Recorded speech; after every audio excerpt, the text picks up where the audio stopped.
अच्छा जी, आज का हमारा टॉपिक है system of particles. System of particles में हम देखेंगे कि इसकी कुछ टाइप्स हैं। Types of body of materials. Body of materials तीन तरह के होते हैं, एक इलास्टिक बॉडी, एक प्लास्टिक बॉडी एंड एक रिजिड बॉडी। एक पहली है rigid body. Rigid body it's defined as a body on which the distance between 2 points never change whatever be force applied on it.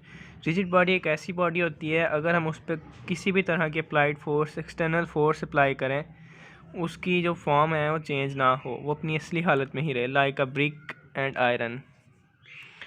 फिर उसके बाद है elastic body. A deformable solid body is called elastic body. Its deformation is disappear with the removal of the force that causes deformation. कि एक ऐसी body जिसे अब हम जिस पे अगर कोई फोर्स अप्लाई करें तो उसकी जो असल हालत है वो उस असल हालत में ना रहे। जब उस पर हम फोर्स अप्लाई करेंगे तब उसकी जो है कंडीशन चेंज होगी, लेकिन जैसे हम फोर्स उस पर अप्लाई करना बंद कर देंगे तो वो अपनी असली हालत में दोबारा वापस आ जाएगी, लाइक अ रिंग रबड़। जैसे हम रिंग रबड़ को थोड़ा सा खींचें तो उसकी फॉर्म जो है डिफॉर्म हो जाती है, अपनी पहली हालत से चेंज हो जाती है। तो ये इसे कहते हैं इलास्टिक बॉडी। उसके बाद है degree of freedom. Degree of freedom से नाम से जाहिर है कि डिग्री ऑफ फ्रीडम के फ्रीडम मतलब आज़ादी। The number of coordinates required to specify the position of system of one more particle is called number of degree of freedoms. के एक coordinate, number of coordinate X coordinate, Y coordinate, Z coordinate के अंदर अगर हमारे पास कोई particle है तो हमने उस पार्टिकल की फ्रीडम देखनी हो कि वो पार्टिकल कितने फ्रीडम है, उसके डिग्री ऑफ फ्रीडम कितने हैं, कि वो किस तरह इन कोऑर्डिनेट्स के अंदर मूव कर सकता है। इसे हम कहते हैं डिग्री ऑफ फ्रीडम।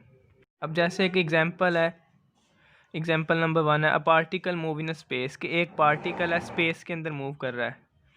स्पेस मतलब 3 कोऑर्डिनेट्स पे, X, Y and Z coordinate. एक पार्टिकल है जी, ये स्पेस के अंदर मूव कर रहा है, तो इसके डिग्री ऑफ फ्रीडम्स क्या होंगे? ये एक्स वाई एक्सिस के अलॉन्ग भी मूव कर सकता है, जी एक्सिस के अलॉन्ग भी और एक्स एक्सिस के अलॉन्ग भी। तो इसे हम कह सकते हैं कि 3 × 1 इज इक्वल टू 3 इसकी कंडीशन है, 3 जगह पे मूव कर सकता है, ठीक है। और पार्टिकल कितने हैं? एक पार्टिकल है, 3 इसके फ्रीडम है, पार्टिकल एक है, तो 3 × 1 इज इक्वल टू 3। अब particle move in a plane. कि एक पार्टिकल जो है वो प्लेन के अंदर मूव कर रहा है, प्लेन एक्स या वाई, प्लेन भी हो सकता है, वाई जी प्लेन भी हो सकता है। प्लेन के अंदर 2 कोऑर्डिनेट्स हैं, एक्स और वाई, तो पार्टिकल एक है, 2 × 1 इज इक्वल टू 2। नेक्स्ट है एन पार्टिकल इन स्पेस। इस तरह हमने देखा कि एन पार्टिकल स्पेस के अंदर, अगर एन पार्टिकल होंगे तो हम स्पेस के अंदर अगर कोई उन पर रिस्ट्रिक्शन नहीं लगी तो उसे हम कह सकते हैं कि 3n जो है उसका डिग्री ऑफ फ्रीडम है। इसी तरह एन पार्टिकल इन प्लेन के अंदर 2n आ जाएगा। प्लेन के अंदर 2 कोऑर्डिनेट्स होते हैं और जितने पार्टिकल होंगे उसे हम अगर 2 से मल्टीप्लाई करवाएं तो उसका डिग्री ऑफ फ्रीडम आ जाएगा। बाकी एक और एक determine the number of degree of freedoms of particle moving. के हमारे पास हमने डिग्री ऑफ फ्रीडम्स पार्टिकल्स के फाइंड करने हैं। Particle moving on a given space curve. कि एक पार्टिकल है वो मूव कर रहा है एक स्पेस कर्व के अंदर, तो एक हमने ये कर्व बना ली, एक पार्टिकल है वो इस कर्व के ऊपर मूव कर रहा है, तो वो या तो इधर जा सकता है या इधर जा सकता है, ठीक है। तो एक पार्टिकल अगर मूव कर रहा है तो उसके अंदर 2 तरह की मोशन होती है, एक होती है रोटेशनल मोशन, एक होती है ट्रांसलेशनल मोशन।